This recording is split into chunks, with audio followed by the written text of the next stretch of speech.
To my first mini blog. I hope सबैजना सन्चै आरामै हुनुहुन्छ। म चाहिँ आज माइती हिँडिरहेको, किनभने साउन बार्नको लागि गाडीमा माइती हिँडिरहेको छु। बिहान बिहान पानी परेर अनि साथीहरू मौसमले च्यालेन्ज हानिरहेको थियो।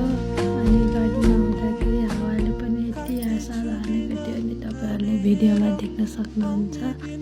घरदेखि हिँडेको पनि 2 घन्टा हुन लागिसकेको थियो। बिहान पानी आएको कारणले बाटोहरू अप्ठ्यारो र चिप्लो भएको कारण हामीलाई बजार पुग्न निकै समय लागेको थियो। त्यही पनि हामी बजार पुग्न लागिसकेका थियौँ।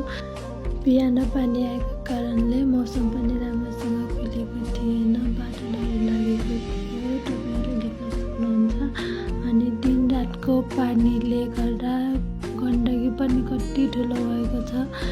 आउँदै गर्दा हामीले त्यहाँ बिरामीहरूलाई देखेर मान्छे बित्नु भएको रहेछ। अनि त्यही हामी एकछिन जाममा परियो। एकछिनपछि हामी बजार पुग्यो र म दिनभरि बजार बसेर साँझतिर म घरतिर लागेँ।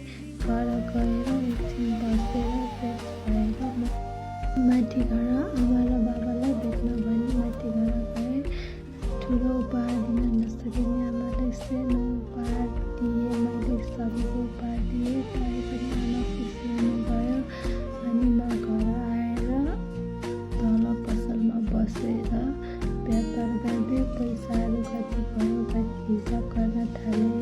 अनि आजको मिनी भ्लग चाहिँ यति। Thank you for watching.